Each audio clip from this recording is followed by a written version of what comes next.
Good morning and welcome back to another episode of Coffee Convos. I'm glad to see that you are on American soil. I have never been happier to be on American soil. I did not love Madrid. I hate that for you. Yeah, my kids had a great time. They were just happy to be there, but I was counting down the days to be back here in Delaware. I absolutely hate going places that I think I'm going to like, and then I end up hating them. Mm-hmm. It's the worst because then you need a vacation from your vacation. And also if you take your kids somewhere, you need a vacation from that vacation. It was a wild ride. I'm glad Lincoln got the experience. I'm glad Lux and Creed got to go to the Royal Palace. And I'm thankful every single day that I was able to pay for the trip in and of itself. But happy to be back. Don't plan on leaving American soil for a long time.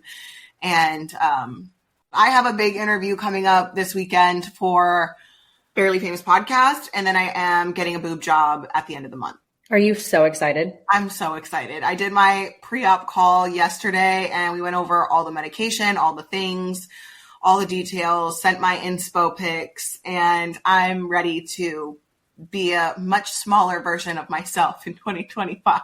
Wait, so when I don't know if this is the same for anybody else who's had their boobs done, but when it came time for me to get mine done, I don't know if I've ever told you the story about this. Did I? I don't think so. Okay, so this is like circa 2012, 2013, okay? Yeah. I go to my dad crying, and I'm like, I don't know what happens whenever you have a baby, and I understand that you can't relate. And he's like, I can. I shit out 5 kids. And I'm like, no. Tried to breastfeed, did that for roughly like 6 months, and then I don't know where my boobs went. Like I had boobs before I started breastfeeding. And then like everything went to the bottom. Like I had nothing up top. Yeah. So I'm like, what the fuck is this? Yeah. Who is this girl?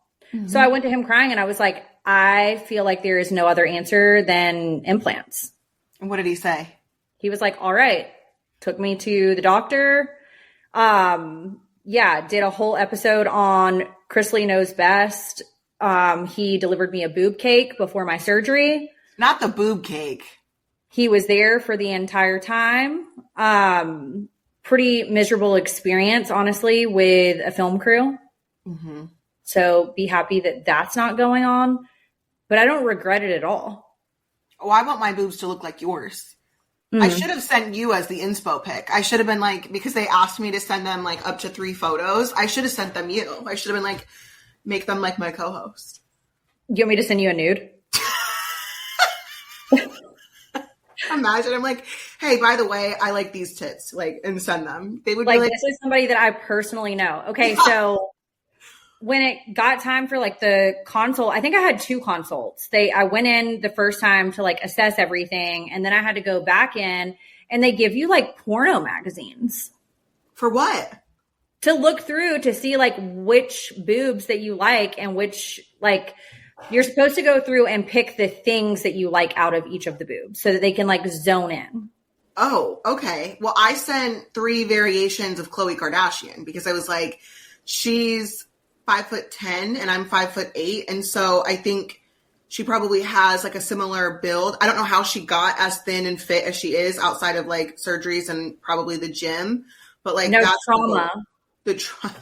The trauma. So good morning to everybody but Tristan Thompson yet again. Why? What happened with Tristan Thompson? I don't know. I just saw some rumors online that they were reconciling or attempting to reconcile, and then something else like surfaced. And I'm like, are we shocked? Nobody's shocked. Poor Khloe. Like, I mean, she's really unproblematic, like truly unproblematic. But what is the answer of going back to the drawing board with the same person if they've cheated on you? Like, do you ever go back? Like, you don't give them a second chance, or you keep going back and they keep doing the same things? Like, Unfortunately, for some people, I know that there are certain people who are like, one and done, you cheat on me, I'm out. But then I think there are other people that need to hit a certain wall before they actually walk away for good. And I was one of those people that stuck around for a really long time. But speaking of Khloe Kardashian, she was actually just in the media because her therapist allegedly leaked information about their therapy sessions. Wait, what? Yeah, and I was like, what would Lindsay do? So it says that Khloe Kardashian has opened up about her former counselor allegedly breaching doctor-patient privilege amid her divorce from Lamar Odom. So in a new interview, she says, this is in Bustle magazine, by the way. She just posted that on her Instagram. I remember I was going to therapy, and the next thing I knew, something private I told my therapist was on a tabloid. I knew that my therapist disclosed this information to a tabloid because there's no way this could have gotten out there. Could you imagine? Because the therapist probably thought she was slick and was like, oh, she's probably telling her friends, like, this is fair game for me to go make a quick buck. The way that I would sue so hard. Not sue. We don't sue people around here anymore. We know how that works out. She said, I stopped going to therapy and started going to the gym. I needed a release, but I didn't trust anybody else anymore. And the place that I felt the safest was the gym. That is so traumatic to have like a therapist out you on shit. There are certain things that I tell people, and I'm sure you're the same way. Like there's certain parts of your life that you go to certain friends for, and then there's certain parts of your life that you like specifically save for therapy. In 2025, I sent you a screenshot earlier today with a conversation with someone. Mm-hmm. Not going to disclose like who it is, but I just made a determination after, and it truly did not come until after Chattanooga, our trip to Chattanooga, that like, I'm just going to address everything head on. I also have felt that that's honestly best case scenario is just saying exactly what you mean, when you mean it, how you mean it. And if someone else's feelings get hurt, it's like, you know, your intentions were not to hurt the other person. It's just to be very clear and very direct, because we're not getting anywhere by beating around the bush. Like we're not getting anywhere by holding our feelings in. And honestly, there's nothing that makes me more irritated than when I ask someone, like if I have a feeling that something is going on, or like maybe they have certain feelings about something I did, and I ask you and you say, oh, nothing, oh, nothing, oh, nothing. And you sort of beat around the bush. And then 2 weeks later, you're coming to me and saying, well, you did X, Y, and Z. Okay, well, now is not the time and place. I asked you 2 weeks ago. That's not my problem now. And you need to figure out how to deal with this, because I came to you directly and gave you an opportunity to speak up. And I've had to walk on eggshells for the past 2 weeks after you told me no, nothing was wrong. I would rather you hurt my feelings in the moment when I'm asking you than for you to come back to me 2 weeks later after you said everything was fine and then tell me all the things that I've been doing wrong or I've done to hurt your feelings. I'm not operating that way, and neither should other people. And I need everyone collectively, we're in our 30s now, to get behind that. I think that needs to be like a goal for 2025, only having honest conversations and addressing things when they need to appropriately be addressed. I understand people needing time to like process something, but if you have someone coming to you directly saying, hey, what's the deal?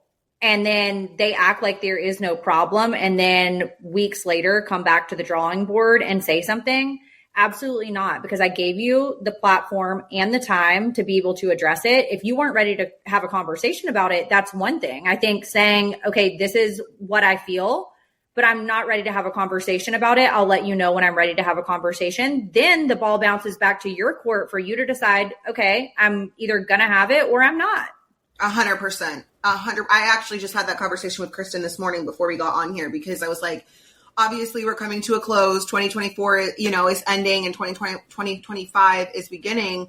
There's a lot of things, a lot of moving parts that, are the wheels are sort of set in motion. And so I said to her, well, I need to go do X, Y, and Z, and I need to go directly to the source, like about like some of the concerns that I'm having, and that they don't need to be abrasive conversations. They don't need to be rude. They don't need to be emotionally charged. Just like, hey, this is what I'm feeling, X, Y, and Z. This is all on a business note. Like, these are not personal feelings. Just like, let's talk about it and we'll move forward, or we won't.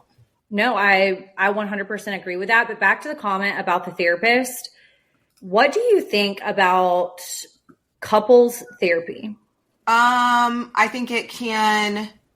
think that couples therapy can work for people who are both committed to making it work. And when both parties are in a place where they're willing to take accountability at the same time. I think that a lot of times couples will go to couples therapy and one person is actually not receptive or willing to take accountability, and that doesn't work. Like, you cannot. The other thing too, I think, and I don't know that this is just a man thing. I think it can be women too. Like, saying that they're willing to take accountability, but they're actually not taking accountability. That's not helpful either. So I really think that couples therapy is sort of, I don't want to call it a scam, but it's not going to work for a lot of people because they're not actually where they say they are at in terms of like accountability, accepting responsibility, understanding that someone else's perspective in the relationship actually matters. And you do have to take accountability when someone perceives something a certain way because you're both being weighed down by that. No, I agree with that. I also think, just from my experience, which I don't have a ton of experience with couples therapy, wish I could say that I did. I think a lot of people wait until it's way too late to start it. Yep.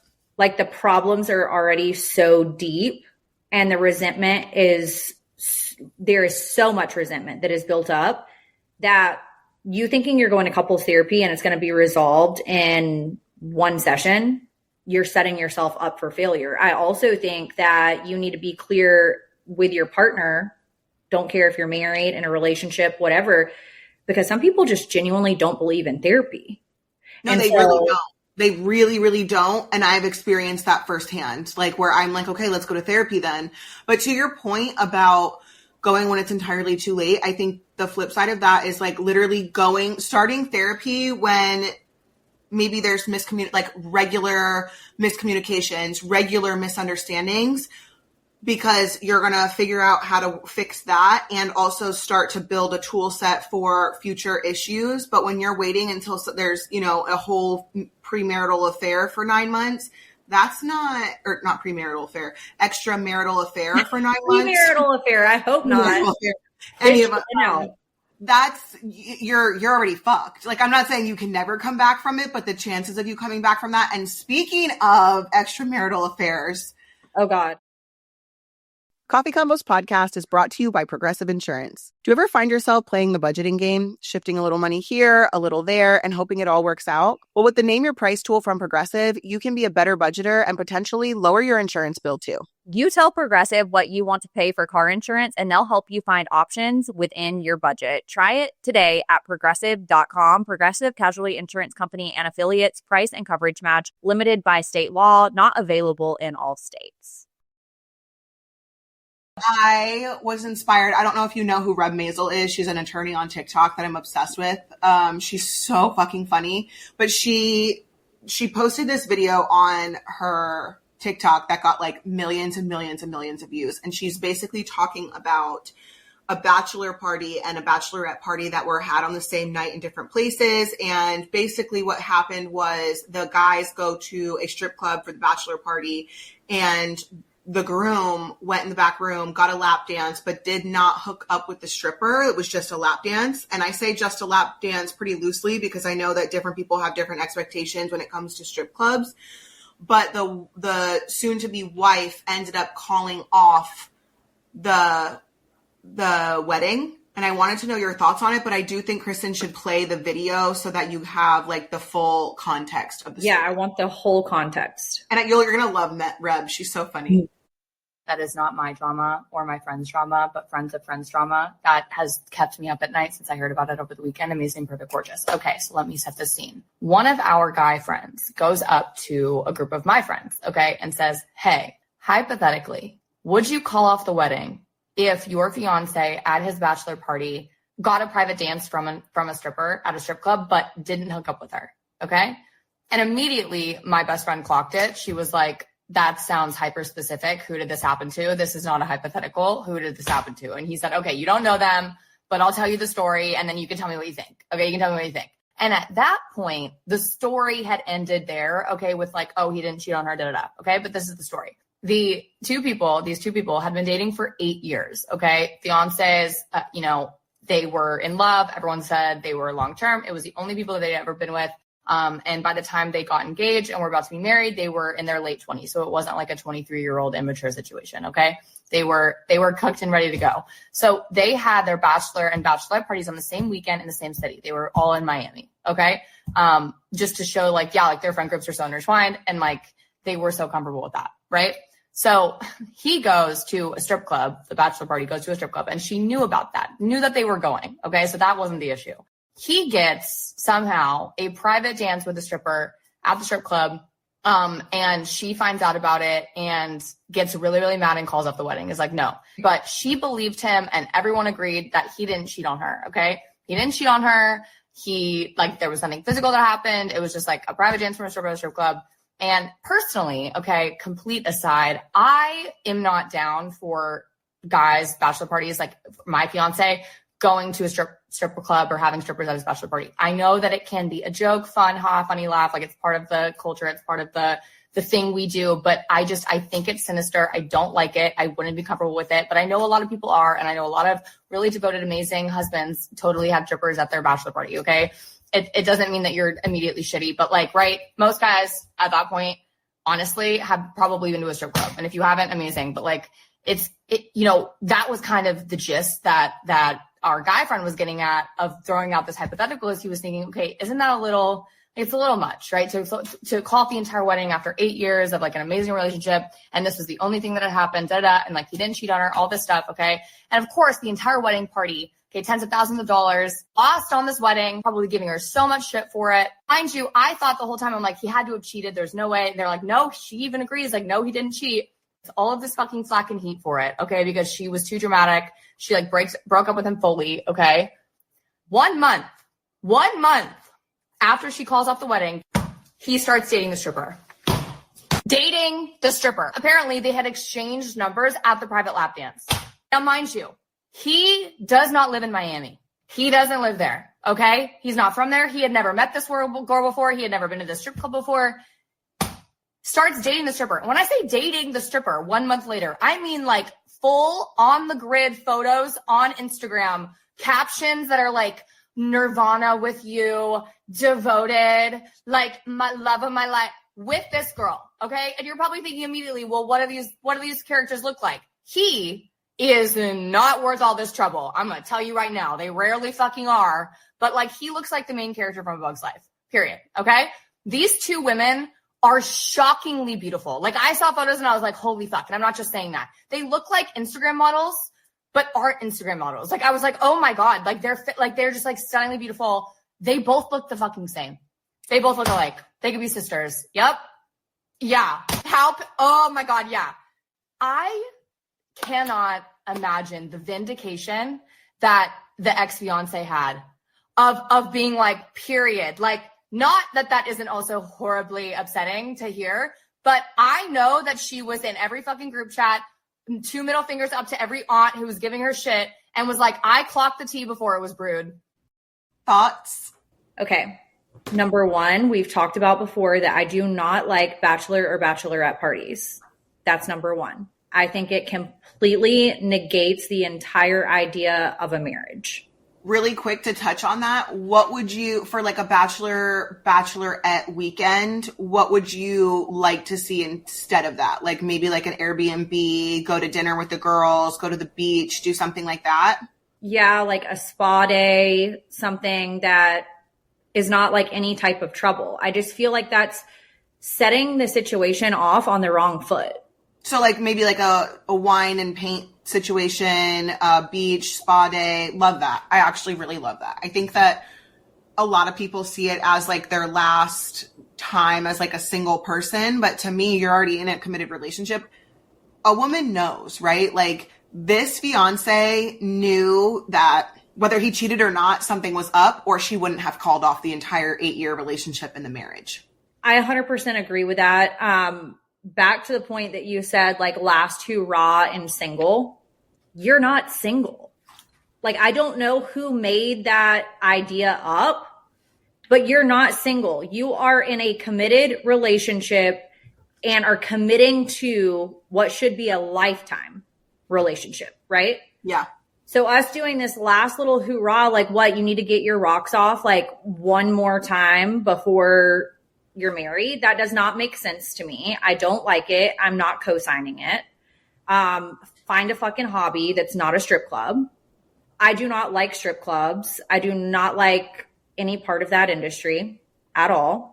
I also don't like the private room situations. The stories that I have heard from people personally of situations that go on in Atlanta strip clubs is absolutely insane. There's like this one swingers one where you go into these private rooms. They have everything that you need, like all the protection, lube, toys, like all this stuff. You have to be a member to go to this place.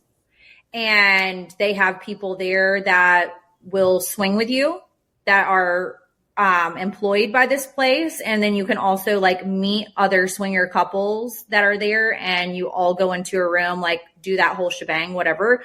Also not fond of that. Not my lifestyle. If it's yours, I'm not judging you. I'm just saying I don't like it. And to your other point, she knew her man. So like it probably was something very out of character for him to like go to those lengths to do that. So that's why you would call off of an 8-year relationship. And wouldn't you rather call off an 8-year relationship before you walk down the aisle than have to navigate through a divorce process? I mean, there would have been something that must have sparked between the stripper who gave the lap dance and him to have dated a month later. So if they would have gone through with the wedding and gotten married, he likely would have not been able to fight the temptation between him and the stripper moving forward, especially when they pursued a relationship a month later. And who's to say, like, truly, my guards are up at this point. Who's to say that he didn't meet her before going to that strip club and was like, I'm going to come see you at work kind of deal for my bachelor party. And then, you know, shit hit the, like, we don't know. That is very true. I didn't even think about that part of it. And I also think that it's strange that there obviously was some type of initial, immediate, like physical attraction to that girl. If the video that you just had Kristen play, she says that they look alike. Yeah, you knew what you were doing. Somebody found this girl on Instagram, found out where she worked, and then took you to that strip club, because you don't just coincidentally go into a strip club and find this fiance lookalike and act like you've never, like, no, absolutely not. Absolutely not. This like brings me to a whole nother point. What do you feel about, let's say you are in a very committed relationship and your man has multiple single friends that do not govern themselves in the way that like they're going to hell. Okay. I had an ex like that. They're going to hell. Mm-hmm. And they hang out with them. They text them, ask them to do things that you would not approve of within your relationship. Like, what happens to those friendships? Do they just naturally drop off? Because you don't want to be controlling and be like, oh, you can't be friends with so-and-so. I think in healthy, mature relationships, those are the types of relationships, those are the types of friendships that sort of get put on the back burner. They no longer become a priority. And in really unhealthy and toxic relationships, the spouse of someone that is in the relationship probably frequently goes out with them and either is surrounded by things that he shouldn't be surrounded with, or he also acts with the surrounding people. What do you feel about, let's say, your man that has claimed all this commitment to you and his single guy friends are sending pictures of girls to group text? See, I don't, like, that's not respectable to me. Like, also, what is that whole culture, right? Like, the guys, like, what am I trying to say? In the group chats that we have, right? Like, you and I are in several group chats together. I'm in girl group chats. You know, we're not sending guys. Like, we're all in relationships. We're not still sending hot guys, right? Like, that's just like not something that we care about. So to me, it shows a lack of maturity in the man and in the men that are in group chats, grown ass men that are sending each other pictures of women and things like that. Like, to me, that is just so immature. Like, you don't have any other hobbies. You don't have anything else to talk about. You don't have any other interests. You don't have anything to offer other than an absolute loser. Like, that should probably die out mid-20s to early 30s, right? Like at some point that should sort of subside. I was trying to think about like our group chats. I don't believe that we ever sent pictures of a hot man other than the Menendez brothers. No, I agree. Like I cannot think of a time. Maybe like an actor in a movie, something like if there's a movie coming out would be like the only exception to that rule, or like a singer that comes out with a new song, something like that. Oh, like Riley Green. So it's like connected directly to like another conversation.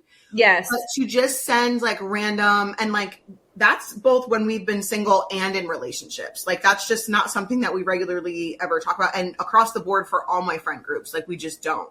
It's so insane. And I also feel like the level of disrespect, like, you know, somebody or multiple people in that group chat are in committed relationships. You need to take that shit to your therapist, like to your friends, that you need to have a single friend group chat going on, but doing it while, and some people, when they hear this, they're going to be like, well, if your relationship is secure, it shouldn't be an issue. No, it's about boundaries and respect. I would agree. There's a lot of things that I feel like you and I have a lot of different opinions and views on, but this is one of them, right? Like, I trust Elijah. I don't think that he ever really looks at, and he's still human, right? Like, I'm sure he finds other women attractive. I don't give a fuck. But like in any of his group chats, I can guarantee you that nobody is sending pictures of women. Like, it's just like not the time and the place. I think that Elijah surrounds himself with people who respect the fact that he is in a committed relationship. I would hope that the people that he surrounds himself with respects the fact that he's in a committed relationship in its entirety. Like, it's disrespectful to him for people to do it if they were doing it, but it's also disrespectful to you and to your entire family. I would agree. I would agree with you. I would love to know what other people think. In other news, I'm upset. Why are you upset? Okay, do you remember like back in the day, this was back when I was still married, that I used to eat Chipotle, like a burrito bowl, like every single day? Yeah. Okay. So I see this article pop up saying that Chipotle is facing a lawsuit for serving inconsistent portion sizes. Okay. That's a class action lawsuit right there. And they should also have a class action lawsuit against the quality of the meat that they serve, because the quality of their chicken is literally rubber. Did you know that Chipotle was owned by McDonald's? No. Yeah. No, I didn't. Do you like McDonald's chicken or Chipotle chicken better? Neither. I like me a double cheeseburger, add mac sauce, but I'm not a McDonald's chicken lover. I'm not a Chipotle lover. I just think the quality of the meat in Chipotle is actually trash. Okay, well, back to the double cheeseburger situation. I'm going to need you to stop eating it until the recall is like done, because there was some type of like salmonella situation. I saw this on TikTok where multiple people have died from consuming double cheeseburgers. So I don't know if it's like area specific or if it's just like all McDonald's, but I'm boycotting until I know that I'm not going to die. I actually haven't had McDonald's in a long time, so I'm not worried, but. So this says a few months ago, Chipotle went viral on social media for all of the wrong reasons. The Mexican fast food chain faced major criticism from its customers for serving skimpy food portions in burrito bowl orders. This has become a viral TikTok trend. Some users allege that they would receive larger portions of food at Chipotle if they filmed employees making their orders. This alleged hack caused frenzy at Chipotle locations across the country as customers participated in testing out this theory. Chipotle later denied the practice, insisting that portion size were generous at its restaurants. Weeks later, Wells Fargo analysts released a study which confirmed the portion sizes at Chipotle restaurants do indeed vary significantly. The analysts visited 8 Chipotle locations in New York City and found some of the locations served burrito bowls that weighed 33% more than what they received at others. 33% is a big fucking deal. We're not talking like 5%, 10% is a lot. 33% is wild. So it says, as a result of this controversy, Chipotle is now facing a class action lawsuit filed on November 11th from one of its shareholders for allegedly misleading investors about its portion sizes. Okay.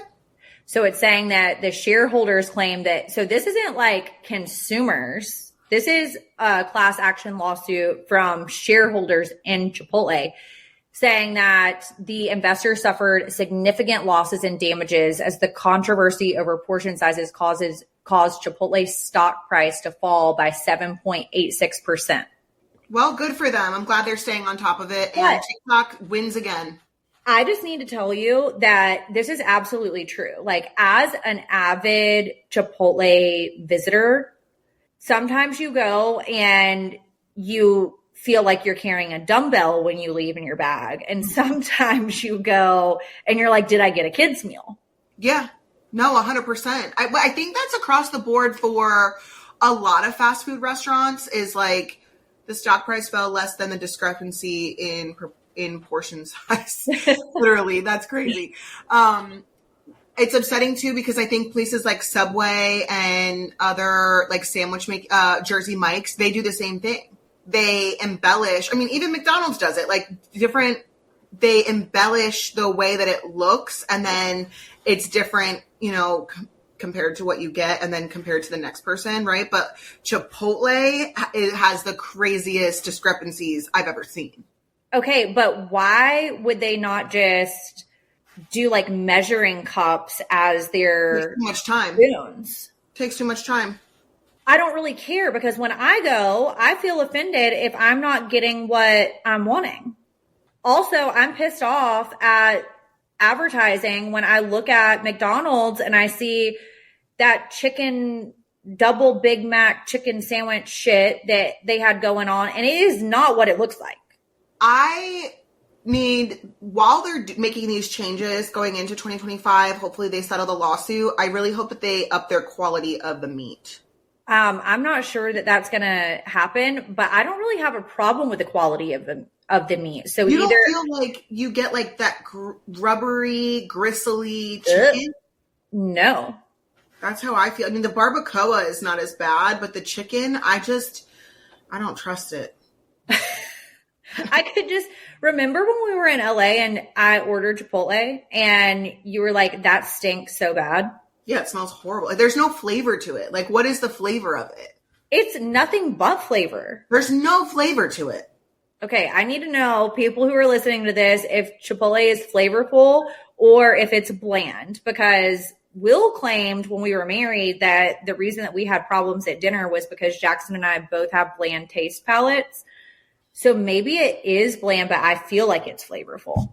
No, it's fake flavor. It's not real.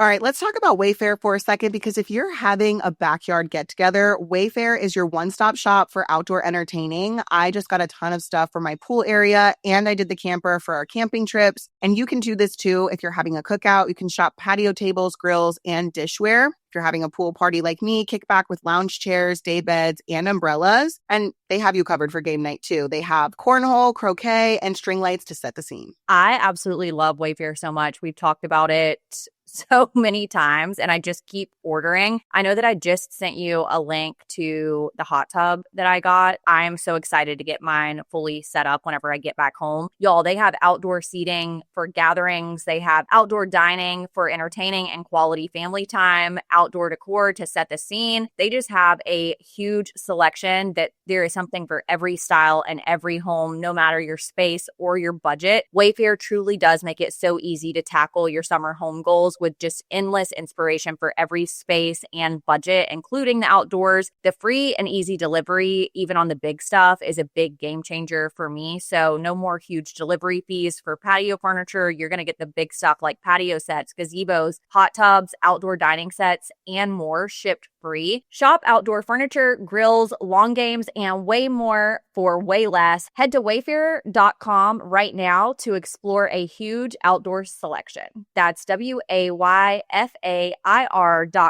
Wayfair, every style, every home. Okay, so I need to read this listener topic. It's Am I the Asshole? Can't wait. You know, at any point that you're having to ask if you're the asshole, you probably are, but we're going to roll with this. My husband cannot communicate, literally cannot put words to paper to write me a birthday card. I suggested therapy and he agreed. This was 4 months ago. I've seen a psychiatrist twice and have been switching up meds. I'm so depressed for absolutely no reason and cannot snap out of it. I still spend every minute trying to be everything for everyone. Well, that's the first problem. I've been asking him once a week for the past roughly 3 months if he has made a therapy appointment, and it's always met with an excuse. I asked him again yesterday, and he said that he had his appointment last Wednesday, 6 days prior. I feel like this validated my concerns about our inability to have a conversation of substance, and I'm upset. There's just like a lot going on with this situation. Yeah.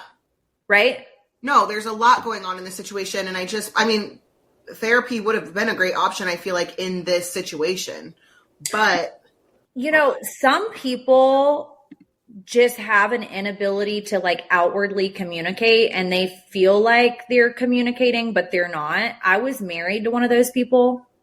But here's the thing though, it's to me, I thought when she said she suggested therapy, I thought that she meant together.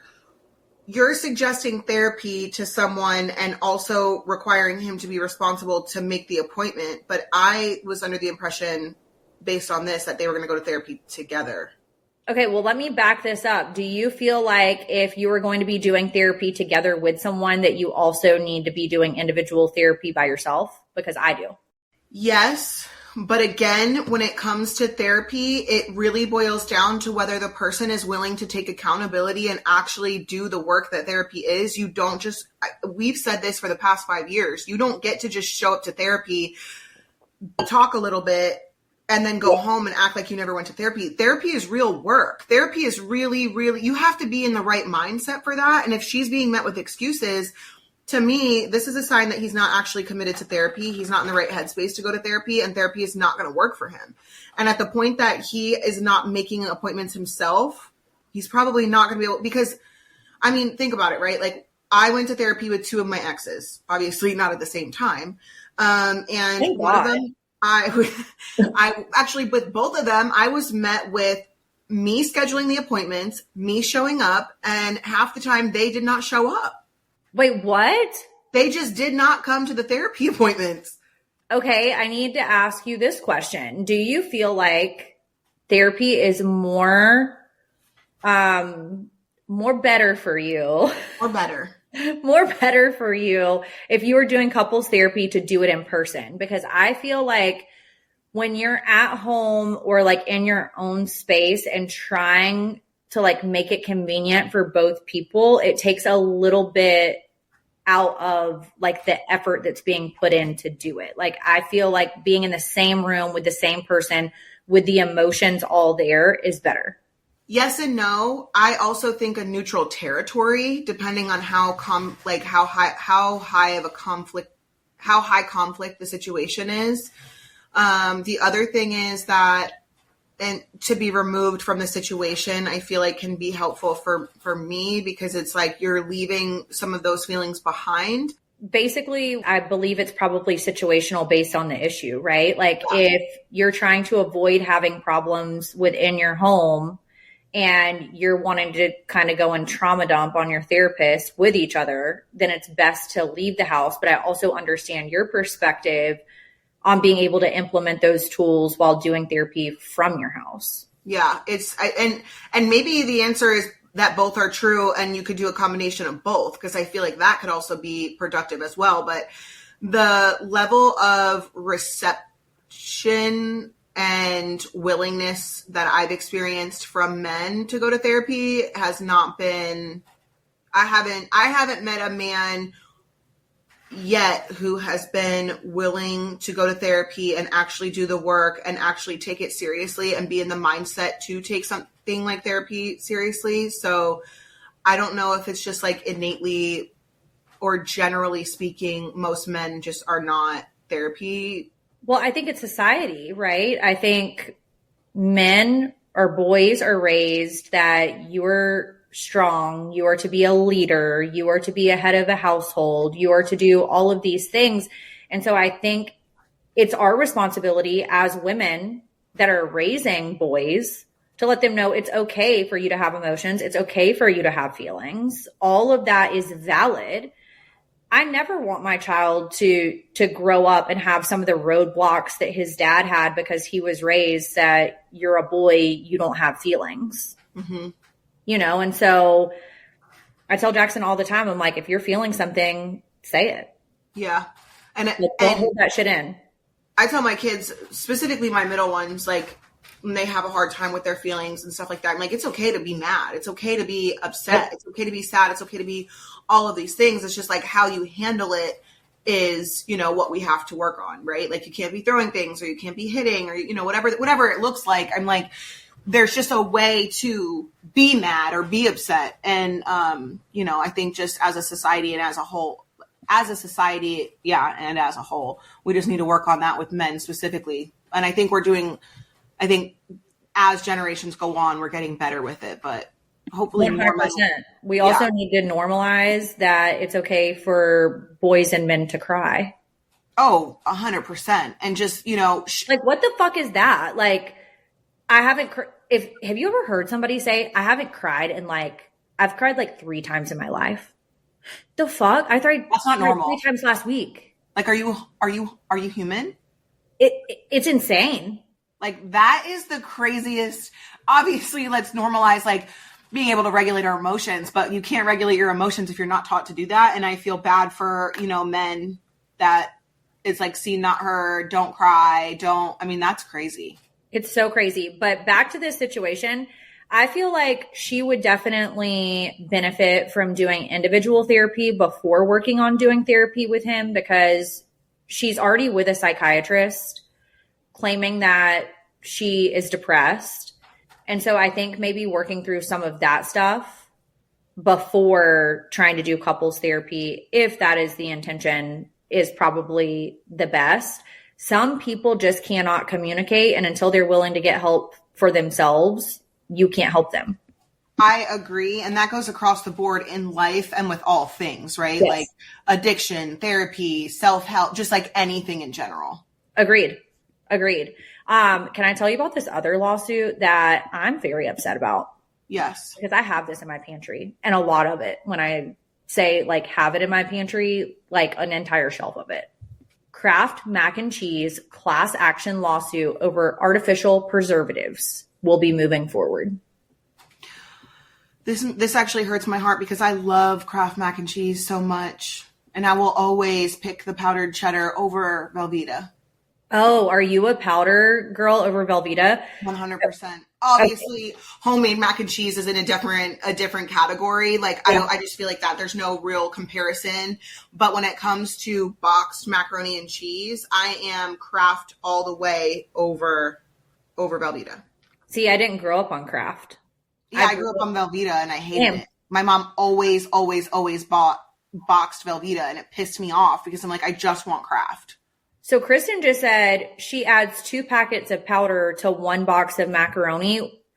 Like, great in theory, but what the fuck are you doing with the other noodles? Like, I don't understand. Throwing it out, that is so wasteful. Like, no, I am absolutely not doing that. How about we normalize putting, extra cheese in the noodles, like other cheeses? Because you can melt other cheeses in the mac so that you can use all the noodles. She said, let us buy the powder like separately. No, I mean, I absolutely love Kraft macaroni and cheese. I really like the ones that are easy that you put in the microwave. Like them. Oh, do you remember back when we were kids? I was telling people this the other day when Ragu Express came out. Ragu Express? Yeah, it was basically like homemade pasta, like red pasta, Ragu Express.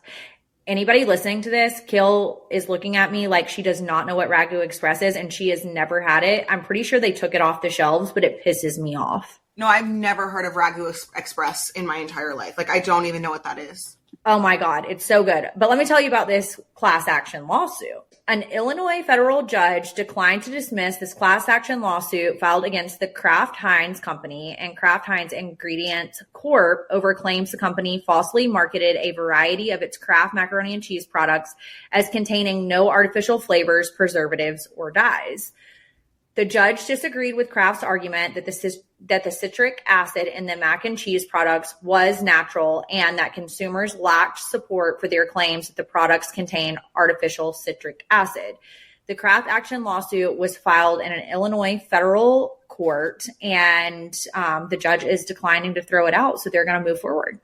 You know, one of the Heinz factories is right here in Dover. I think they actually shut it down or it got bought out or something. Are you Hunt's or Heinz for ketchup? Heinz. I'm a Heinz girl too. I don't know that I've ever had Hunt's. Like if I did, I didn't know. Well, I've had it before and it's not good. I've had it before and it's not good. I don't like knockoff brands of ketchup in general. Like I'm a very specific person when it comes to mayo and ketchup because I just feel like any sort of weird tang or twang or whatever is just not for me. It's not the move. I just want to know like what's going to happen with this. And I also think it's very problematic if there is some like bad shit. Listen, I'm still going to eat the box mac and cheese. Okay. I'm not saying that it's getting thrown away because it's not, but like letting me know what's in it is kind of important for me as a consumer. Not that it's going to change the fact of what I'm going to do, but for some people, what if you're allergic to like artificial dyes or stuff? Well, that's where it gets tricky because if there's no transparency in that and then people are getting like deathly ill, allergic reactions, anything like that, that's where it gets really sketch. Very sketch. Okay, we have another listener topic. This listener says, if you have a good friend and suspect their child might be on the spectrum, do you say something or let them figure it out on their own? I've asked others for advice, and some have said that the parents probably know and just haven't talked about it, but I don't think they are suspecting anything. Said child just started pre-K, and my friend was shocked that the teacher said something about his speech and behavior. He's 4 and not speaking clear sentences, frequently stems, etc. I care for this child and I want to support, not judge, but just not sure if it's my place. I don't think I would mention autism at all because it's not my place to diagnose, but I thought about asking if they've tried considering speech therapy. Thoughts? I feel like when it comes to other people's children that this is not anyone's place to speak up and say anything unless they brought it to you and feel like you're in open space to have a conversation. And then I believe that maybe giving some of that advice would be good, or suggestions. But I think if the child is 4 years old, a mother or a father would know that there is some type of delay. And so I don't think that they need to be told that or recommended speech therapy by anyone else. See, I have a little bit of a different feeling on it, a different perspective. Well, one, if this is the couple's first child, they might not know any different. So they may think that their child is neurotypical. That's number one. Number two, I think that it does depend on the type of people and the relationship that you have with someone. I have been concerned about certain things that my kids have exhibited growing up. I've had several of my children evaluated for autism just because I've noticed certain things or I've noticed a pattern of things, X, Y, Z. And I have actually asked someone that I, respected and I thought would be honest with me about if they saw any concerns. Not everybody is like that. There are people who would be very offended and very appalled, really, if someone said something about their child. Someone had made a comment to me over the summer about, oh, are you sure that your child is not autistic? And I said, yeah, I had him evaluated. Like I'm positive. And that didn't necessarily offend me because I understood where she came to that conclusion. I have a friend who is someone I consider one of my best friends, and I very much was concerned about her daughter, and I didn't bring it to her attention because I knew my relationship with her and I knew my place. And even though I felt like we were close enough that maybe if it was Kristen, I could have said something, I felt I made the personal decision that it wasn't my place to say something to this specific friend. And she ended up going to, do whatever she needed to do later on. And it was a little bit further along. And I do think that it would have been more beneficial had she done the testing prior to when she did. But that's not my place. And so I think that you have to use some level of judgment. It varies by person, right? Like you have to sort of gauge that. And even though it may come from a good place, you do have to tread carefully because this is someone's child. And so I don't know. I don't think this is a one size fits all. I would want you, like, for example, if you came to my house and you stayed for a weekend and you noticed certain things, I would fully want you. It's sort of like the cheating thing. Do you want to know that your spouse is cheating or not?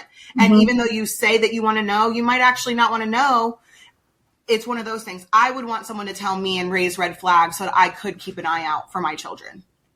I just feel like that maybe a better thing would be to allow this child's pre-K teacher to bring it to the attention of the parents because they're seeing them in a school setting. And I know there are certain things that Jackson does and has done at home that I'm like, oh my gosh, I need to take you to a doctor. But then at school, he completely exhibits something else. So I think also, is this person seeing them in a school setting versus like a home setting? Because I think that also changes. Well, masking is a real thing. I masked my entire life. And I truly believe that I told Kristen this the other day, we were on the phone and I said, Kristen, I've had ADHD symptoms since I was a child. And I masked depending on where I was, what sort of setting I was like in, whatever school was very different, and I see that in one of my kids. Like I know that one of my kids very much, we have these like rater forms that teachers have to fill out for the students or whatever. And then you go home and then you fill out the thing and then you take it to the doctor and they determine, is this the first step in a diagnosis or whatever. And I know for a fact that my child is masking at school. So I think that should be considered, but it shouldn't be the only thing considered. I also will say that teachers here, I can't speak for all states, but here they're allowed to raise concerns with the parents, but obviously not allowed to diagnose. So they can say sort of like in this situation, hey, I'm noticing X, Y, and Z.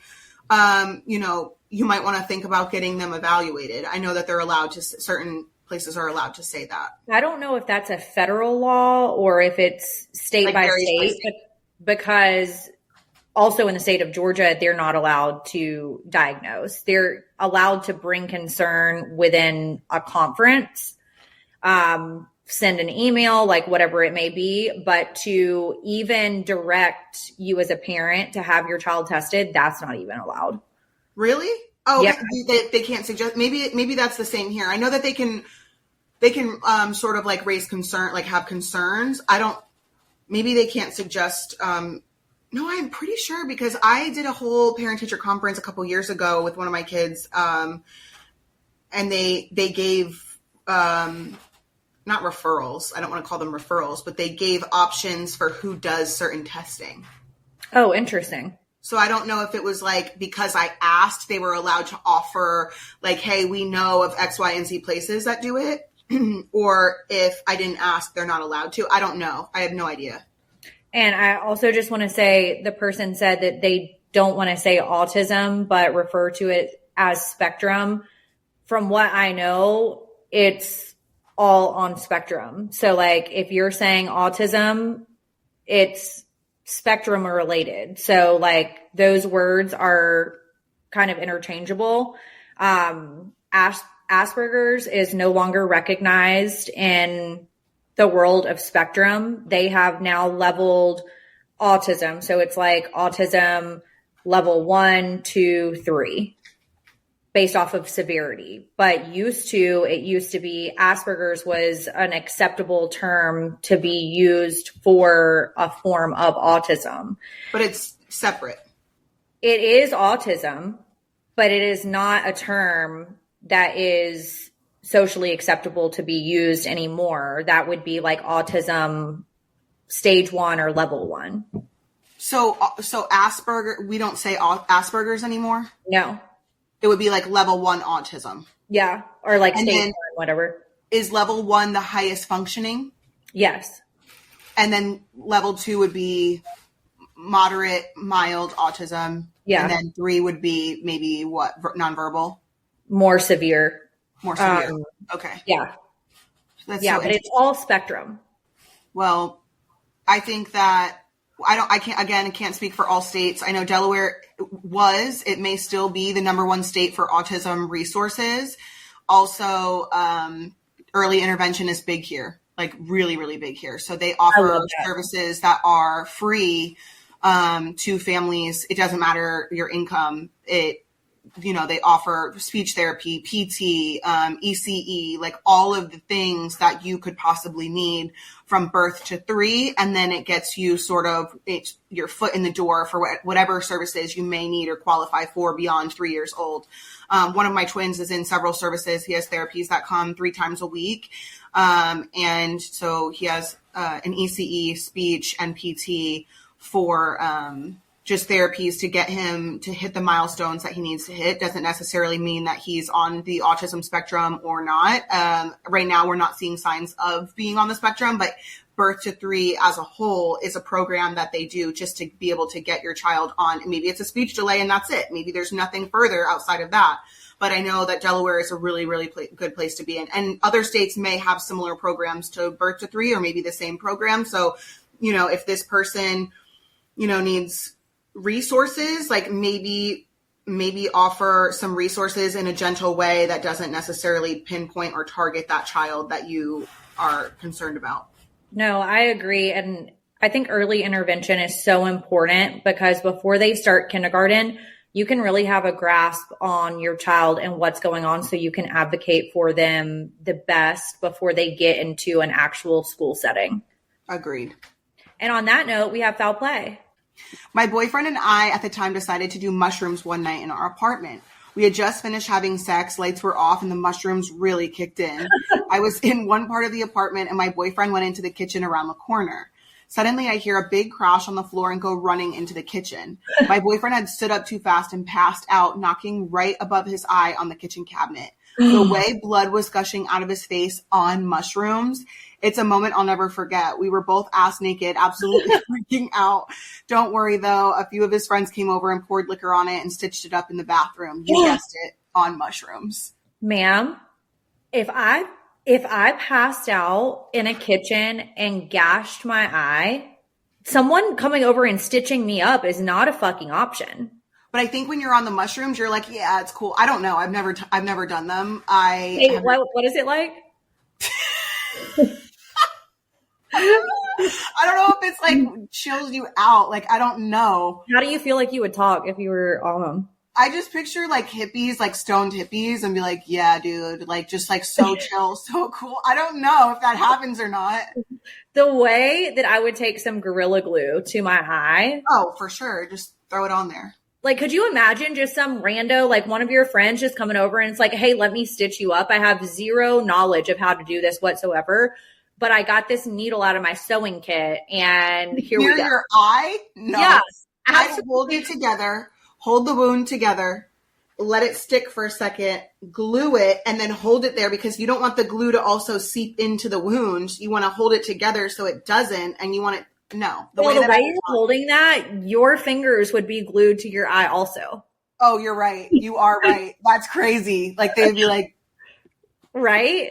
I can't even imagine. I just feel like this is a tragic situation and one that I do not want to be involved in. I know that you have to go to parent-teacher conferences, so that's all we have time for today. Thank you guys for always supporting our show. Please subscribe and review on the Apple Podcast app, follow and rate on Spotify, or listen wherever you get your podcasts. Do not forget to follow us on Instagram and join our Facebook group to connect with us and our community.